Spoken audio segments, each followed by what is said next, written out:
Imagine the most peaceful place you can, silent halls filled with prayer, a life devoted to faith and service. Now picture that same place shattered by an unspeakable horror. This isn't a movie plot, it's real life. On a quiet Halloween night in 1981, Sister Tadea Benz, a devoted nun, was brutally murdered in her convent in Amarillo, Texas. Her body was found violated and lifeless in a space meant to be a sanctuary. Who would do such a thing? And more importantly, why? The convent was home to women who had dedicated their lives to service, prayer, and the church. Sister Tadea Benz was one of them. 76 years old, she lived a life of simplicity and devotion. Her days were filled with prayer, community service, and quiet reflection, a routine that had become second nature over the decades. The convent was her world, a safe, peaceful environment where the outside world, with all its violence and crime, seemed far away. But all that changed on October 31st, when the unthinkable happened. Halloween night, a night usually associated with harmless pranks and trick or treating, turned into a night of terror for the sisters at St. Francis Convent. The following morning, when Sister Tadea was found, it wasn't just a death, it was a violent desecration of a life and a sacred space. Her body bore the marks of sexual assault and strangulation, crimes so horrific they shocked the tight-knit community to its core. The serenity of the convent was forever broken. How could this happen? Who could bring such violence into a place of worship, and what could possibly motivate such a heinous act? Sister Tadea's murder wasn't just the loss of an elderly nun. It was a direct attack on everything the convent represented: peace, faith, and the sanctity of life. As authorities moved quickly to find answers, one question loomed large. Was this a random act of brutality, or was there something deeper behind this horrifying crime? In the immediate wake of Sister Tadea Benz's brutal murder, the Amarillo police were under immense pressure. A crime so savage, committed in a place of faith and innocence, sparked outrage and fear within the community. The murder wasn't just a tragedy for the convent, it became a symbol of vulnerability for everyone in the area. The authorities knew they had to act quickly to provide answers and to calm the growing unrest. But in their urgency, the line between justice and expediency began to blur. Amid this mounting pressure, the investigation turned its focus on Johnny Frank Garrett, a 17-year-old local boy from a troubled background. Garrett lived not far from the convent, and his name came up quickly during the early stages of the investigation. To the police, he fit a profile: young, vulnerable, and with a history of minor trouble with the law. In their minds, he became a convenient suspect, someone who could be tied to the horrific crime and offer a sense of closure to the community. The police claimed to have found Garrett's fingerprints on a window screen at the convent, which they said linked him to the scene of the crime. But fingerprints alone weren't enough. The real turning point came when they managed to extract a confession from the young man. Garrett, barely an adult, had been subjected to intense interrogation. It was the kind of pressure that would break even the strongest, let alone a mentally unstable teenager. Johnny's confession, which he would later claim was coerced, became the cornerstone of the prosecution's case. But how reliable was that confession? Many would later argue that Garrett, who had a history of mental health issues, was an easy target for the police. His confused state during the interrogation, combined with the pressure to make an arrest, raises serious questions. Was this really about finding the truth, or about finding someone to blame? The investigation into Sister Tadea's murder moved quickly, almost too quickly.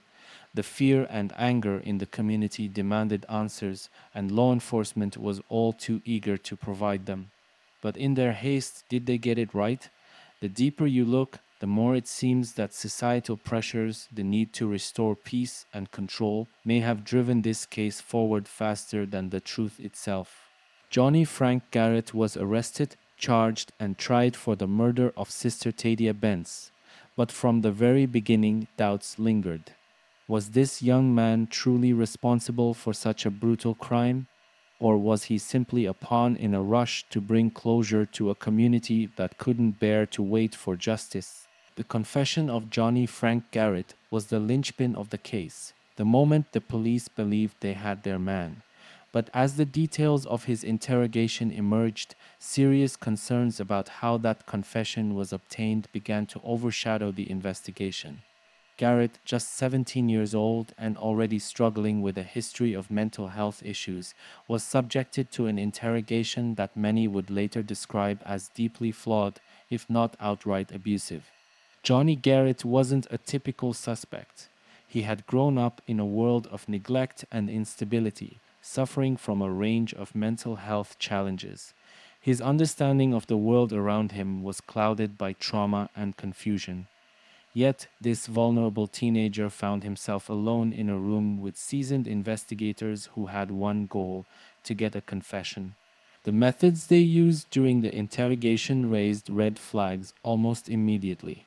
Garrett was questioned for hours without proper legal representation, and it became increasingly clear that he was not fully aware of his rights, nor of the gravity of what he was being asked.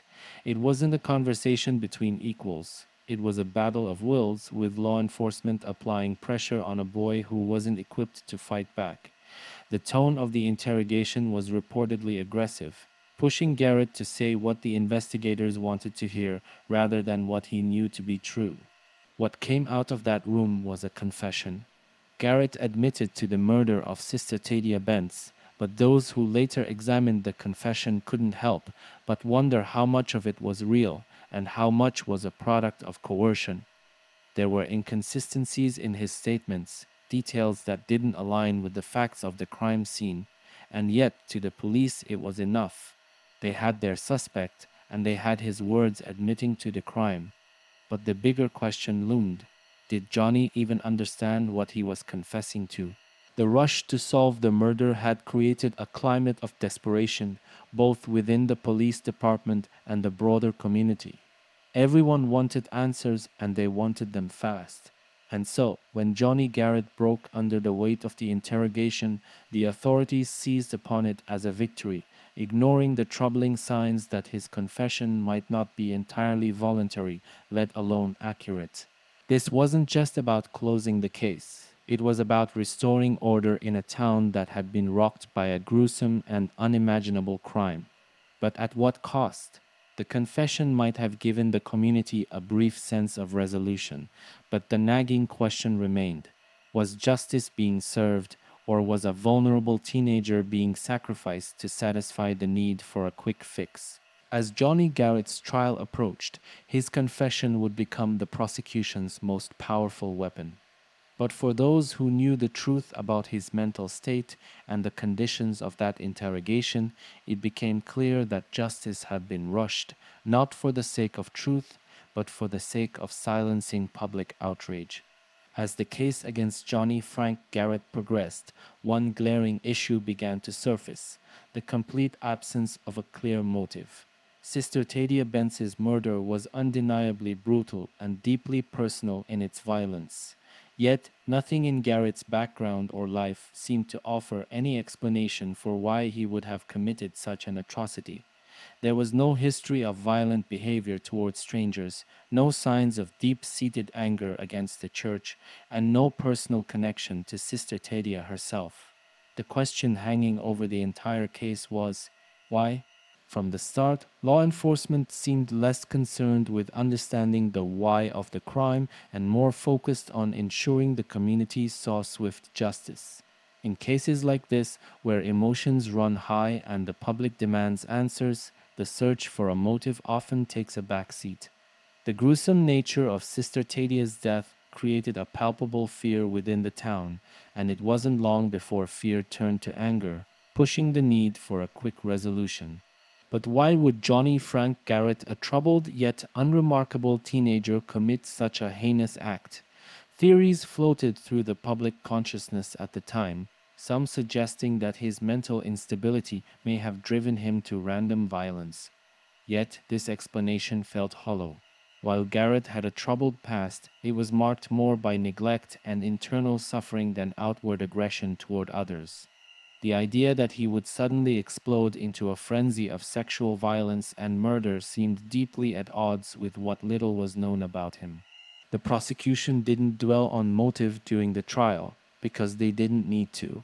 They had Garrett's confession, coerced though it may have been, and the forensic evidence that placed him at the scene. For them, motive was secondary, an inconvenient gap that could be glossed over, as long as the facts aligned enough to convince a jury. To the authorities, they had their suspect, and that was enough. But for those who doubted Johnny Garrett's guilt, the lack of motive was a chilling sign that something deeper had been missed. If Garrett didn't have a clear reason to kill Sister Tadea, then why was he being held responsible? Was this case really about finding the truth, or had the system simply latched onto Garrett as a convenient solution, a way to quell the public's demand for justice? In a case as emotionally charged as this one, motive matters. It's the difference between random violence and a crime driven by purpose. And yet, the lack of a clear motive in this case seemed to be brushed aside, as if the very question of why didn't need answering as long as the who had been decided. The authorities, in their haste to bring peace back to the community, may have overlooked the most important part of the investigation, understanding what led to the crime in the first place. Without a motive, the story they built around Johnny Frank Garrett felt incomplete, raising doubts about whether they were truly seeking justice or simply looking to close the case.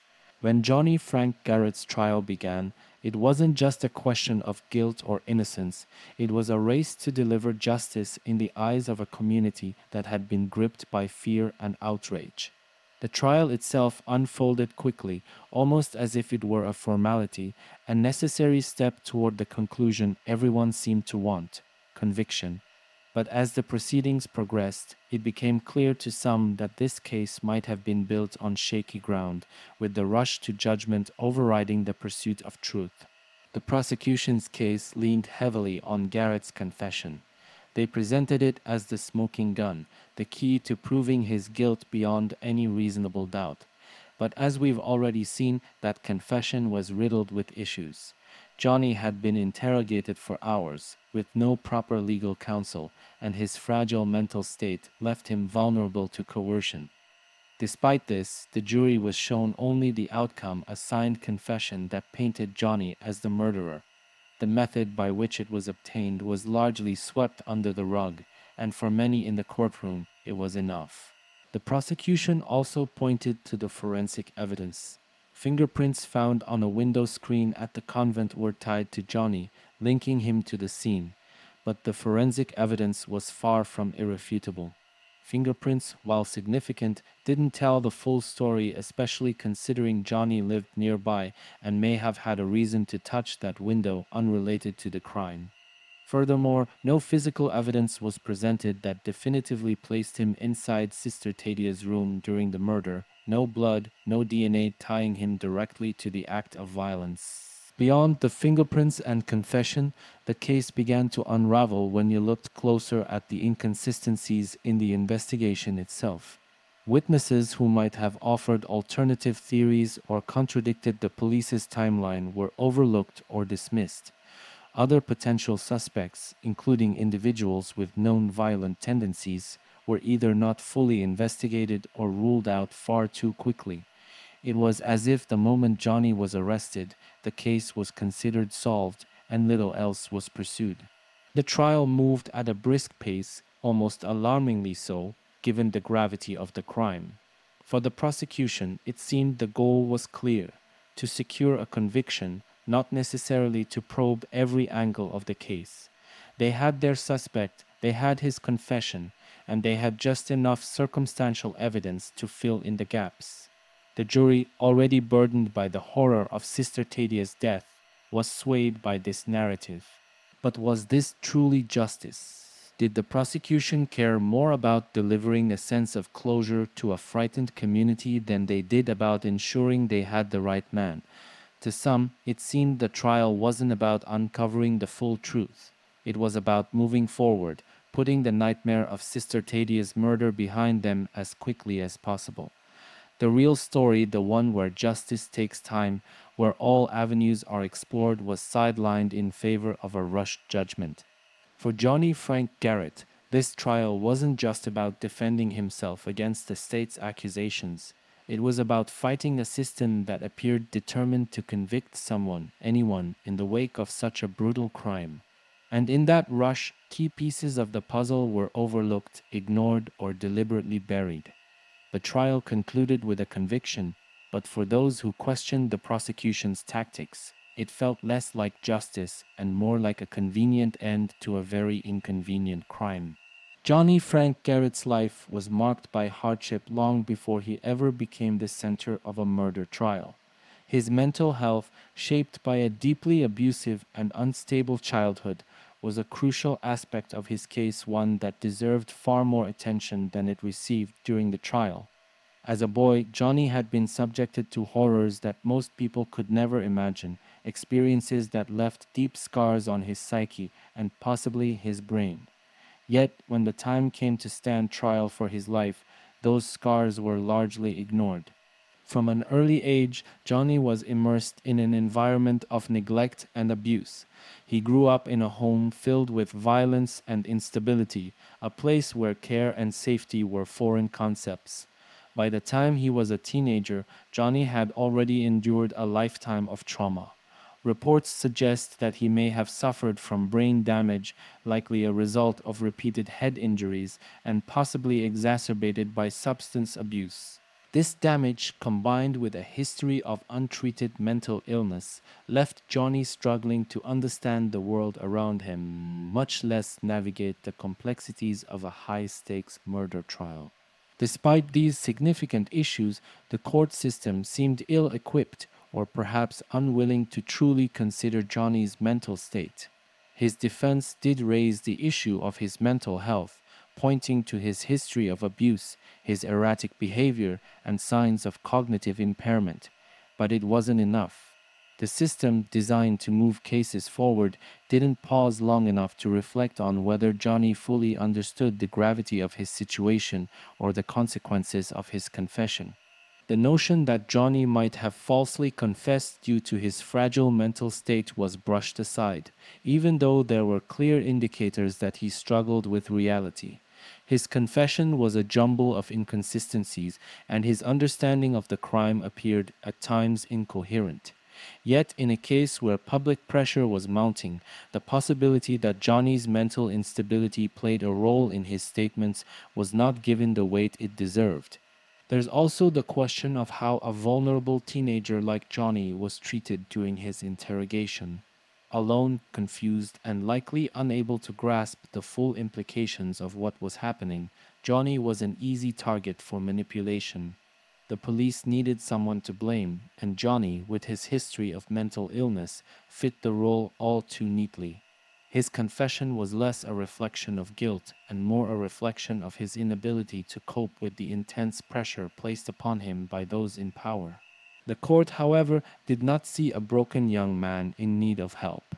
They saw a suspect, and they treated him as such. The defense's attempts to bring Johnny's mental health into focus fell on deaf ears, overshadowed by the need for resolution. In this case, the system failed to protect one of its most vulnerable. The complexities of Johnny's mind, his history of trauma and abuse, were far too easily dismissed in favor of a more straightforward narrative that led to his conviction and, ultimately, his death. The failure to adequately address Johnny's mental health wasn't just a legal oversight, it was a profound injustice. It begs the question: can a system truly claim to seek justice when it ignores the very factors that may have shaped the accused's actions and responses? Johnny Frank Garrett's trial exposed a troubling reality, one where the most vulnerable can be pushed through the machinery of justice without anyone ever really stopping to ask whether they understand what's happening to them. In the end, the system's failure to consider Johnny's mental instability may have sealed his fate. A boy who had been broken long before he was accused of murder was given little chance to fight for himself in a court that refused to see him for who he truly was, a deeply damaged individual, more in need of help than punishment. As Johnny Frank Garrett's execution date drew closer, the weight of his conviction and the questions surrounding his case intensified. Despite years on death row and numerous legal battles, Johnny never wavered in his claim of innocence. In his final days, he stood firm, insisting that he had not committed the murder of Sister Tadea Benz. His unwavering denial, right up until the moment of his death, only added to the lingering doubts that had followed his case from the very beginning. Johnny's last words before his execution were a powerful and haunting reminder of the uncertainty that surrounded his conviction. In his final statement, he spoke not only of his innocence, but also condemned those who had played a role in his death sentence: the prosecutors, the police, and even the broader legal system. His words weren't those of a broken man resigning to his fate, but of someone who believed he had been profoundly wronged. To those who supported him, Johnny's final plea was not just an assertion of innocence, but a desperate cry for the world to recognize the deep flaws in the case that led to his execution. The appeals process had offered some glimmers of hope for Johnny, as legal teams and advocates tried to expose the weaknesses in his conviction. His mental health issues, the questionable confession, and the inconsistencies in the forensic evidence all became central arguments in the push for clemency. Johnny's defenders argued that he had not received a fair trial, that his confession had been coerced, and that new evidence suggested he may not have been responsible for Sister Tadea's murder at all. But despite these efforts, the appeals ultimately failed to halt the march toward execution. One of the most notable voices to join the fight for Johnny's life came from an unexpected source: Pope John Paul II. The Pope, along with other religious leaders and human rights activists, called for clemency, urging the state of Texas to reconsider its decision to execute a man whose guilt was still in question. The involvement of such a high-profile figure highlighted the broader moral and ethical concerns surrounding the case. For many, the idea of executing someone with such a murky conviction and with such significant mental health concerns seemed a profound miscarriage of justice. Despite this outcry, Texas remained resolute in its decision. The state, unmoved by the appeals and the voices calling for mercy, pushed forward with the execution. On February 11, 1992, Johnny Frank Garrett was executed by lethal injection. His final moments were marked not by an admission of guilt, but by a reaffirmation of his innocence, a declaration that, even in death, he had not committed the crime for which he was condemned. Why would Johnny maintain his innocence so firmly until the very end? To those who believe in his innocence, the answer is simple: he was telling the truth. They argue that Johnny's steadfastness in his final moments was not the defiance of a guilty man, but the last stand of someone who had been wrongfully convicted and who was determined to hold on to his truth, even as the system took his life. Others, however, might see it differently. They might suggest that Johnny, having lived under the weight of his sentence for so long, simply couldn't admit to the crime, even if he had committed it. But the persistence of Johnny's final plea raises an unsettling question. If he truly was innocent, how many other details in his case might have been wrong? How many corners were cut in the investigation, trial, and appeals? And more disturbingly, did the state of Texas execute a man who was not guilty? The tragedy of Johnny Frank Garrett's final days is not just that he was executed, but that he died with his guilt still in question. His last words continue to echo in the minds of those who fought to save him, and for those who remain unsure about his involvement in Sister Tadea Benz's murder, those words will always cast a shadow over the justice system that failed him. After Johnny Frank Garrett was executed, the story should have ended there, his death sealing the case and bringing finality to the brutal murder of Sister Tadea Benz. But instead, new questions and disturbing theories began to surface, casting doubt on whether justice had truly been served. In the years following his execution, details emerged that suggested Johnny might not have been the killer at all, leaving many to wonder if an innocent man had been put to death for a crime he didn't commit.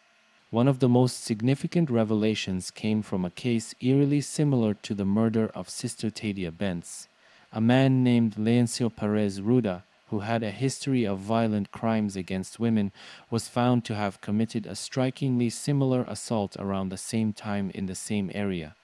This led some to question whether Ruda, not Johnny Frank Garrett, might have been responsible for the nun's murder. Ruda's pattern of behavior, his presence in the vicinity, and his proven violence made him a compelling alternative suspect. Yet, by the time these connections were made, Johnny had already been executed. In addition to Ruda's potential involvement, there were other troubling aspects of the case that resurfaced. Forensic experts re-examined the evidence and found that many of the details used to convict Johnny were far less conclusive than initially presented. Fingerprints found at the scene, which had been one of the key pieces of evidence, were not as damning as they had been portrayed. They suggested that Johnny might have been near the convent, but did not necessarily prove he had committed the murder. Coupled with his questionable confession, this new forensic analysis raised serious doubts about the integrity of the original investigation. These developments sparked outrage among those who had always believed Johnny was innocent. They pointed to the pressure the police were under to find a suspect quickly and argued that this pressure had led them to overlook other possibilities in their haste to close the case. Amarillo was a deeply religious and conservative community, and the murder of a nun sent shockwaves through the town. Law enforcement officials felt the weight of the public's demand for justice, and that urgency may have caused them to focus on Johnny simply because he was a convenient target. There is also the issue of ambition. Prosecutors, eager to deliver a conviction in such a high-profile case, may have been motivated by more than just a desire for justice. A conviction in a case like this could boost a prosecutor's career, offering a platform for political advancement or greater authority within the community. Was Johnny Frank Garrett's case an example of a flawed system where ambition and the need to calm public outrage took precedence over finding the real truth? And then there's the role of greed, not in the financial sense, but in the hunger for resolution. The community wanted answers. The police and the prosecution wanted a successful conviction. Everyone involved wanted closure. But in the rush to deliver that closure, crucial pieces of the puzzle were ignored. The focus had shifted from uncovering the true story to simply pinning the crime on someone who seemed like an easy fit. As these new theories and details surfaced, they painted a troubling picture of a system that may have failed at every turn. Was Johnny Frank Garrett truly guilty of the murder of Sister Tadea Benz, or was he a victim of a system that prioritized speed and certainty over thoroughness and fairness? With new suspects like Leoncio Perez Ruda and re-examined forensic evidence, it became impossible to look at the case with the same certainty that had once surrounded it. In the end, the post-execution revelations didn't just challenge the guilt of Johnny Frank Garrett, they exposed the flaws in a system where pressure, ambition, and the need for closure can lead to devastating consequences. For many, the emerging evidence pointed to a horrifying possibility that Texas had executed an innocent man and the real killer might still be out there. The case of Johnny Frank Garrett forces us to confront one of the most controversial aspects of the justice system, the death penalty. His execution, despite the significant doubts surrounding his guilt, places a glaring spotlight on the ethical and moral dilemmas of capital punishment, especially in cases where questions of innocence linger. But Johnny's story isn't an isolated one. It's a tragic example of a broader issue, the way the death penalty can sometimes become less about justice and more about offering a quick, decisive end to a complex problem. In theory, the death penalty is reserved for the worst of the worst, those individuals whose crimes are so heinous that society deems them unworthy of rehabilitation. It's meant to be the ultimate form of justice, a way to ensure that those who commit unspeakable acts are punished in a way that leaves no room for doubt about society's condemnation. But Johnny's case highlights a stark reality. The justice system, like any other system run by human beings, is prone to error. And when that system makes a mistake, the death penalty leaves no room for correction. One of the most glaring issues in cases like Johnny's is the role of mental illness.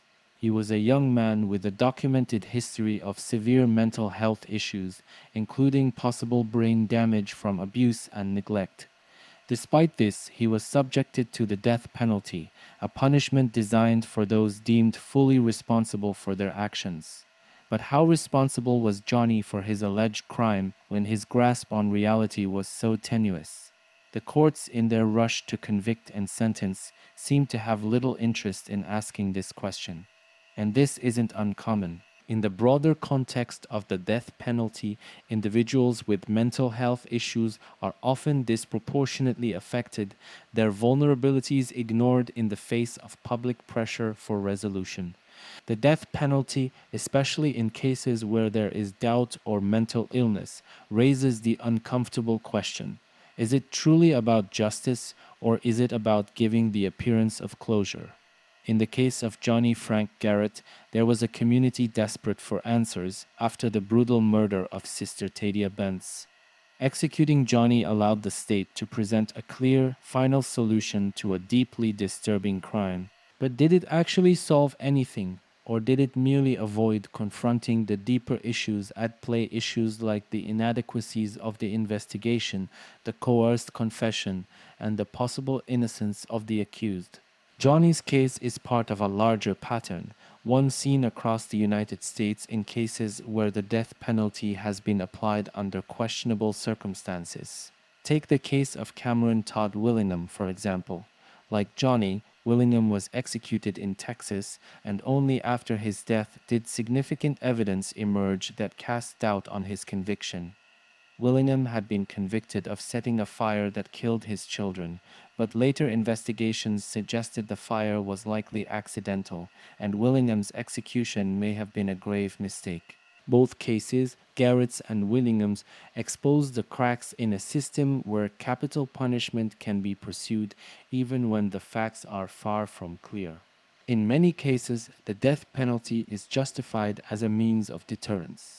The argument goes that the threat of execution will prevent others from committing similarly heinous acts. But in practice, this theory often fails, particularly when the individuals being executed are mentally ill or potentially innocent. What message is sent when someone like Johnny, who may not have understood his own situation, is put to death? Rather than deterring crime, it highlights the flaws in a system more concerned with swift resolutions than with understanding the root causes of criminal behavior. The death penalty in these instances becomes a tool for closure rather than for justice. It allows authorities to say the case is closed, the guilty have been punished, and the community can move on. But this closure is often an illusion, one built on shaky foundations. For the families of victims, there may be a sense of justice, but for society as a whole, the use of the death penalty in such cases raises profound ethical concerns. What if the person executed wasn't guilty? What if they were mentally incapable of understanding their punishment? What if, in our rush to resolve a crime, we have perpetrated another kind of injustice? Johnny Frank Garrett's case forces us to confront these uncomfortable questions. His execution, carried out despite substantial doubts, is a reminder that the death penalty is not infallible. It's a system that can and does make mistakes, and when those mistakes occur, they are irreversible.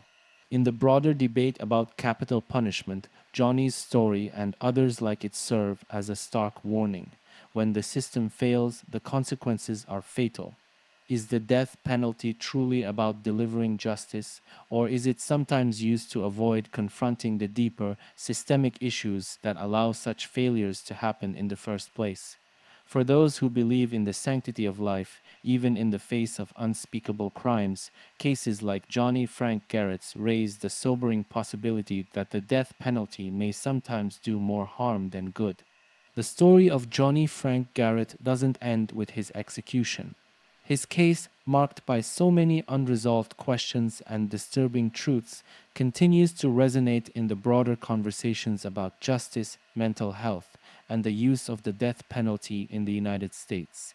It stands as a tragic reminder of how easily the scales of justice can tip, and how, in the rush to bring closure to one horrific crime, another injustice can be set in motion. Johnny's case has left a lasting impact, raising crucial issues about how the criminal justice system treats its most vulnerable defendants. One of the most prominent lessons centers around mental health. Johnny, who suffered from a traumatic childhood and likely brain damage, was clearly a person in need of psychological help long before the crime for which he was accused. Yet his mental health was overlooked or, worse, dismissed when it mattered most. His execution exposed the uncomfortable truth that the justice system is often not equipped or willing to handle cases involving individuals with significant mental health challenges. Johnny's story has since become a rallying cry for advocates pushing for reform in how courts handle mental illness in capital cases. They argue that no one with such profound mental impairments should face the death penalty, as their ability to comprehend the consequences of their actions or even their alleged guilt is deeply compromised. The case also reshaped the conversation about the reliability of coerced confessions, particularly from vulnerable suspects. Johnny's confession was central to his conviction, but as we've seen, it was likely the product of intense pressure and manipulation during his interrogation. The failure of the legal system to adequately question the validity of that confession highlights a deep flaw in how confessions are treated, especially when the accused is young, mentally impaired, or otherwise vulnerable. Garrett's case helped fuel movements for reform in police interrogation techniques, emphasizing the need for greater oversight and protection for suspects who may not understand the full implications of their words. Perhaps one of the most haunting aspects of Johnny Frank Garrett's case is what it reveals about the death penalty itself. His execution, carried out despite widespread doubt, has become a symbol of the risks inherent in capital punishment. While the death penalty is intended to serve as the ultimate form of justice, the finality of it leaves no room for correction, no possibility for redress if a mistake is made. Johnny's case, along with others like it, forced many to reconsider the death penalty's place in modern society. How many more Johnny Garretts have been, or will be, put to death for crimes they did not commit? And is the potential for such irreversible error worth the price? In the years since Johnny's execution, his case has sparked ongoing debates about the ethical responsibilities of prosecutors and law enforcement. In his trial, there were signs that ambition and public pressure played significant roles in the push for a quick conviction. The desire to close the case, to give the community a sense of safety, may have led to shortcuts in the investigation, a rushed trial, and ultimately the sacrifice of fairness. Johnny Frank Garrett was not simply a victim of his circumstances, but also of a system that at times prioritizes appearances over truth. His case serves as a cautionary tale about what happens when ambition, political pressure, or even greed overshadows the core responsibility of the justice system to seek the truth above all else. For those who continue to advocate for reform, the lessons from Johnny's case are clear. First, mental health must be given far greater weight in the courtroom. Defendants like Johnny, whose mental health issues are well documented, require special consideration both in terms of their culpability and in how they are treated throughout the legal process. Second, coerced confessions should be subject to far stricter scrutiny, and police interrogations need better oversight to prevent vulnerable individuals from being pushed into admitting crimes they didn't commit. Finally, the death penalty, with all its finality, should only be used in cases where the evidence is beyond reproach, a standard that was certainly not met in Johnny's trial. The legacy of Johnny Frank Garrett's case is one of profound injustice, but it's also a call to action. It challenges us to look closely at a system that, when rushed or driven by external pressures, can lose sight of fairness. His story reminds us that justice is not simply about punishing the guilty, but about ensuring that the process itself is fair, balanced, and thorough. We must ask ourselves, how do we strike the delicate balance between delivering justice for victims like Sister Tadea Benz and ensuring fairness for suspects like Johnny Frank Garrett? And more importantly, how do we prevent the kinds of systemic failures that led to Johnny's execution from happening again? In the end, Johnny Frank Garrett's case is not just about one young man who may have been wrongfully convicted, it's about the entire system of justice and whether it can truly claim to serve all equally when greed, ambition, or haste are allowed to influence the outcome. The lesson from his story is one we cannot afford to forget.